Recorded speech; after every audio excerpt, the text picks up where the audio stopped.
Pretty much anytime you're riding down Oglethorpe Avenue, you're riding over remains, because this used to be where the city ended. There was nothing more to the south, to our right, than more plantations and farms. This is where the Colonial city ended, and all along this road that is now Oglethorpe Avenue were churches and graveyards, and all of them have been built over and paved over, save one, the one that we're going to visit now. You can see markers for several of the graveyards as we ride along. But coming up on our right is the only one that still remains, Colonial Park Cemetery, the oldest municipal cemetery in the United States. It's got Revolutionary War soldiers and signers of the Declaration of Independence buried in it, and some of our first yellow fever epidemic victims. But it doesn't have any Civil War soldiers because it was closed for new burials before the Civil War even began due to overcrowding from the yellow fever epidemic. Now, during the Civil War, it was occupied by Union troops of the living kind who had to stay out here at the edge of town while Sherman and his officers went into town to enjoy the luxuries of the Green Meldrum House. And these guys weren't too happy about their sleeping arrangements during the coldest Christmas of the Civil War, so they chose to show their discontent by taking target practice on tombstones and changing dates on tombstones. You can find people out here who died before they were even born. You can find crypts that they busted into, emptied out the coffins inside, and used them as bunkers. And if you look down the length of this brick wall coming up on our right, at least during the daytime, you can see the tombstones embedded in the brick. Those are the ones that they couldn't match up with graves during the Reformation period after the Civil War was ended. And when they restored the cemetery, they found all these tombstones that couldn't be matched up. They started building the neighborhood afterwards, and as they dug for the foundations of the buildings like the police station you see on our right, their shovels hit hollow wood underneath the ground, and they pulled up coffin after coffin after coffin for a block in every direction, because the cemetery used to be a whole lot bigger than what you see today. Now, most of those coffins they were able to take up and re-exhume out in Bonaventure Cemetery or Laurel Grove Cemetery, but by that time they had already laid the foundations of this road we're riding down, and that means we're riding over coffins right now once again, even as we speak, and probably not even for the last time. Sorry, which cemetery was that? Colonial Park Cemetery. And next to us is the police station that's under repair. They used to have a very large number of suicides from people who were just being held overnight in the holding cell. So for the past 30 years, those holding cells have been vacant, and people have been rerouted out to DC on Chatham Parkway.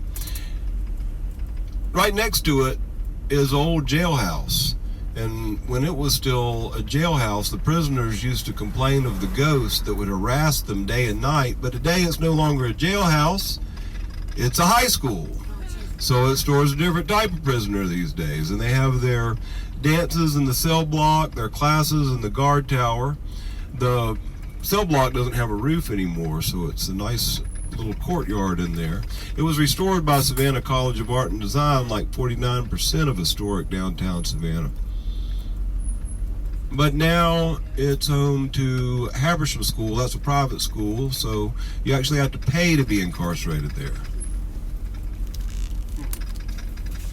Now, the most famous ghost story of Colonial Park Cemetery is the story of Renee Ash Rondelay. Renee was a kid who lived here way back in the 1780s, and Renee was a kid with problems.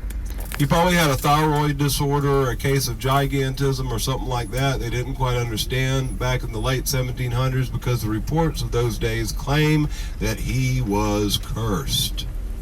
He was huge and misshapen, and they say he never learned to read or write, but by the time he reached the age of 17, he stood nearly 7 feet tall and was hideously deformed.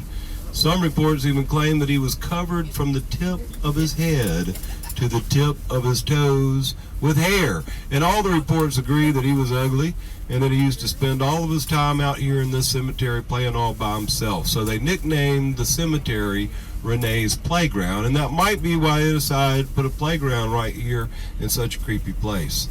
Sometimes we come around this corner late at night and the swings are swinging back and forth all by themselves, or you'll hear the creak of the old wooden seesaw that's not even there anymore.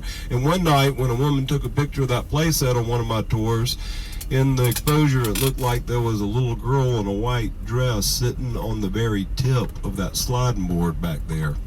But, of course, when Renee was living back here in the 1780s, he didn't have any playground equipment. He just had the tombstones to be his leapfrog partners and the crypts to be his forts. And as he got older, he picked up a pretty disturbing habit.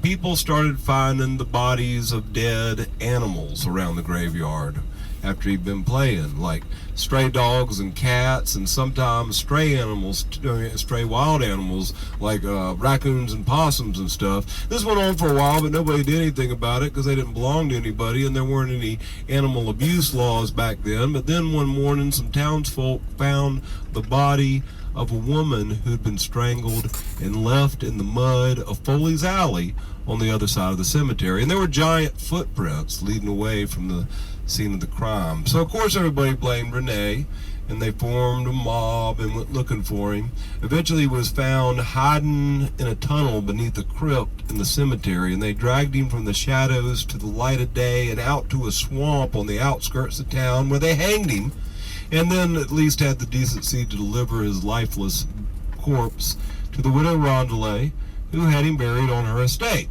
And that was supposed to be a done deal. But about 2 weeks later, another woman was found strangled in Foley's Alley.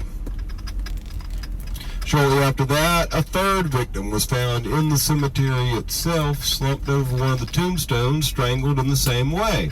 And then early one morning, the grave diggers arrived to do their work, and right up here on the right at the front gate, they found the body of a 14-year-old girl who'd been strangled just like the others, but this time, once again, they could clearly see giant footprints leading away from the scene of the crime.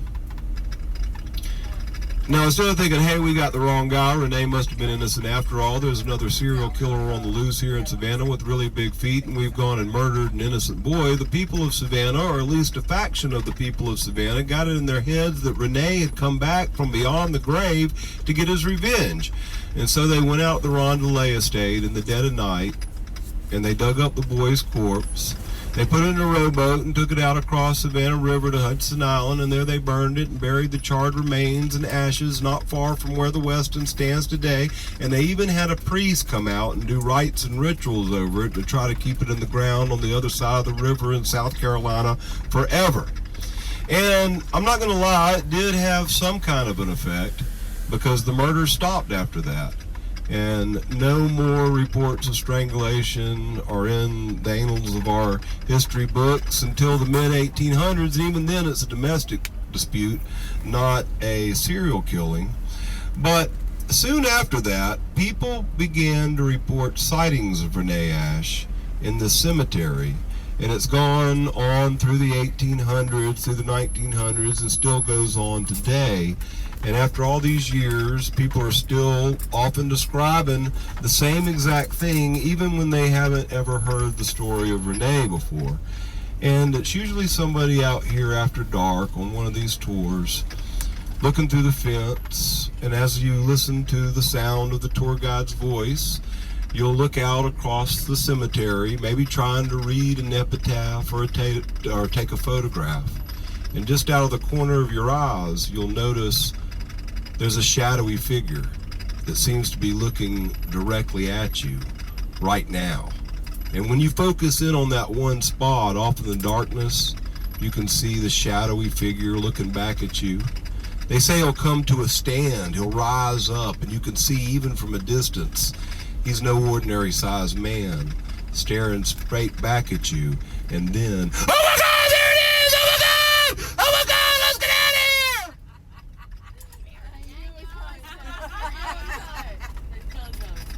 Oh, wait a second, that was just a shadow, my bad.